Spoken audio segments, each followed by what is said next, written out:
मीरापुर उपचुनाव को लेकर सरगर्मियां तेज़ हो गई हैं। तमाम पार्टियां मैदान में उतरकर मेहनत शुरू कर चुकी है और इसी को लेकर तापमान हाई हो जाता है जब चंद्रशेखर आज़ाद मीरापुर उपचुनाव को लेकर मोरना में एक जनसभा को संबोधित करते हैं। लगातार कई लोगों की तरफ से ये दावा किया जा रहा था कि असदुद्दीन ओवैसी और चंद्रशेखर आज़ाद एक साथ आ सकते हैं।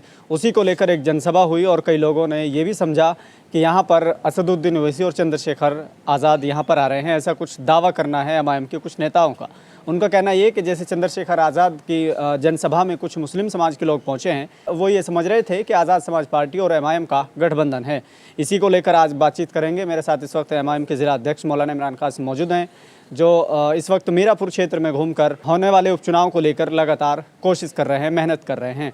अब इनसे जानने की कोशिश करते हैं कि आखिर जिस तरीके से चंद्रशेखर आज़ाद ने अपने प्रत्याशी का ऐलान कर दिया है और गठबंधन को बाकायदा तौर पर साफ तौर पर उन्होंने इनकार किया है, अब किस तरह की अफवाहें और किस तरह का बाजार गर्म हो चुका है, उसी को लेकर एमआईएम जिला अध्यक्ष से बातचीत करते हैं कि आखिर क्या है मीरापुर उपचुनाव को लेकर एमआईएम और चंद्रशेखर आज़ाद पार्टी का कोई गठबंधन होने वाला है या फिर क्या है एमआईएम का प्लान।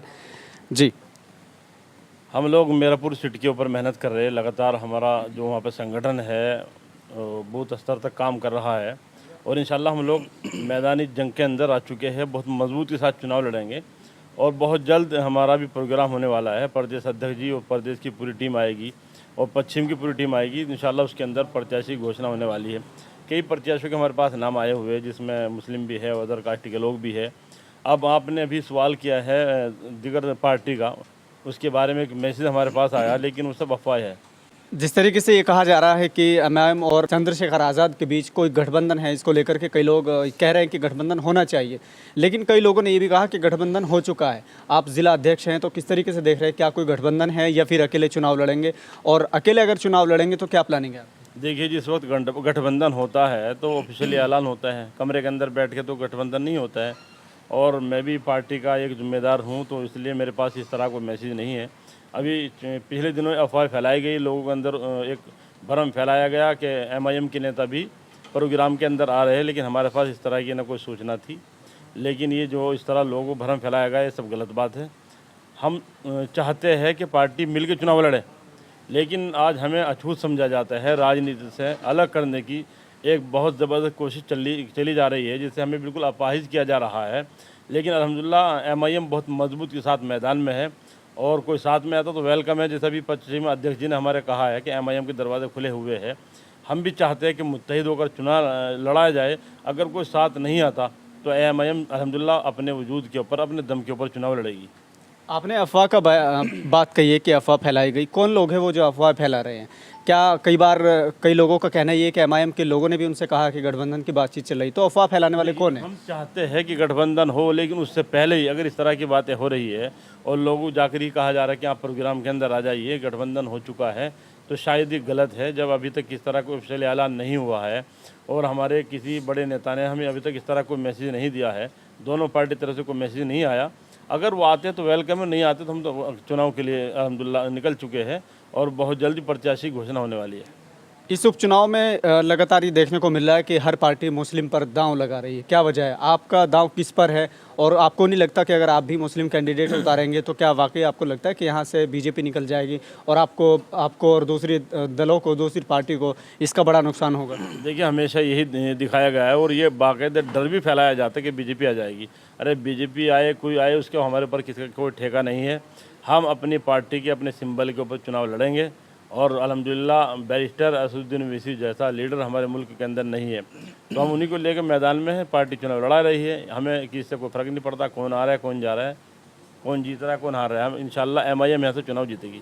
कब ऐलान हो सकता है आपकी पार्टी की तरफ से? अभी हमारे जो संगठन के लोग हैं, हमने आज बैठ के मशवरा किया है।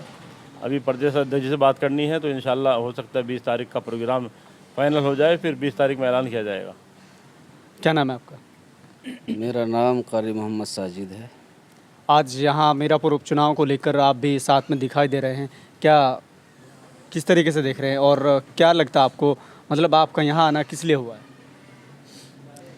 मौलाना इमरान कासमी साहब का तकाज़ा हुआ, हमारे अध्यक्ष हैं ज़िले के, तो मौलाना का रात फ़ोन गया कि कारी साहब आपको मीरापुर आना है और तमाम ज़िम्मेदार साथियों से यहाँ मुलाकात करनी है, मशवरा करना है।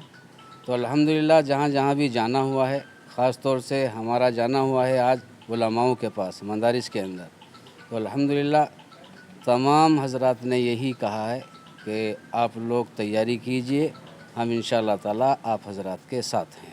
अभी मौलाना ने कहा कि कई नाम हमारे सामने हैं, कई लोग हमारे लाइन में हैं टिकट लेने के लिए, तो क्या आप भी उस लाइन में आप भी शामिल हैं? बस ये तो पार्टी आला कमान का जो फैसला होगा। मैं तो पार्टी के लिए काम कर रहा हूँ, अपने लिए काम नहीं कर रहा हूँ। पार्टी जिसको भी चाहेगी हम इंशाल्लाह उसी को चुनाव लड़ाएंगे। लेकिन पार्टी अगर आप पर मोहर लगा देती हैं तो क्या मुद्दे आपके होंगे और क्या रणनीति आपकी रहेगी चुनाव को लेकर? बस मुद्दे तो यही हैं, यहाँ की आवाम ने तमाम पार्टियों को जिता करके भेजा है। अब से पहले सारी पार्टियों को वोट दिया है, उसमें तादाद अक्सरियत अल्हम्दुलिल्लाह हम लोगों की बहुत ज़्यादा है यहाँ। उनसे मैं यही गुजारिश करूँगा, आप अपने ज़िम्मेदारी को समझते हुए, आज के हालात को मद्देनज़र रखते हुए, आप तमाम हजरात अपने अंदर बिखराव ना आने दें। पार्टी को सपोर्ट करेंगे, कैंडिडेट को सपोर्ट ना करें। बिखराव की बात आप कर रहे हैं, लेकिन एक तरफ जहां आप मुस्लिम समाज के बीच से अभी तक 2 प्रत्याशी तो मैदान में हैं, एक आप हो जाएंगे या आपकी पार्टी से कोई हो जाएगा, 3 प्रत्याशी हो जाएंगे और भी कोई पार्टी हो सकती है जो आ जाएंगी। लेकिन क्या आपको नहीं लगता कि अगर आप तीनों के तीनों या चारों प्रत्याशी एक समाज से होंगे तो वोट का बिखराव होना तो लाजमी है? आपको नहीं लगता कि ये वोट जो है मुस्लिम समाज का बिखर जाएगा? देखिए, हालात को देखते हुए मुझको तो नहीं लग रहा कि वोट में बहुत ज़्यादा बिखराव होगा। उसकी वजह है, ये हमारे ऊपर ही क्यों बंदोबस्त किया जाता है कि आपके 3 लोग लड़ रहे हैं, और भी तो 3-3 4-4 लोग लड़ते हैं, उनका वोट नहीं बिखरता है क्या? इंशाल्लाह हम कोशिश करेंगे, पूरी मेहनत करेंगे इस मर्तबा कि हम वोट अपना बिखरने ना दें। अगर कैंडिडेट को वोट देंगे तो ये मैं आपसे कह रहा हूँ तो कोई कामयाब नहीं होगा। पार्टी को वोट देंगे, अच्छाई की तरफ वोट करेंगे तो इंशाल्लाह कामयाबी की तरफ वोट चला जाएगा हम लोगों को। बहुत बहुत धन्यवाद। ये थे इमरान कासमी एमएम के ज़िला अध्यक्ष और इनके बाद मीरापुर उपचुनाव को लेकर लाइन में हैं कारी साजिद अनवार साहब, जो मीरापुर विधानसभा को लेकर लगातार तैयारी कर रहे हैं। फिलहाल के लिए सिर्फ इतना ही। देखते रहिए भारत लाइव हिंदी।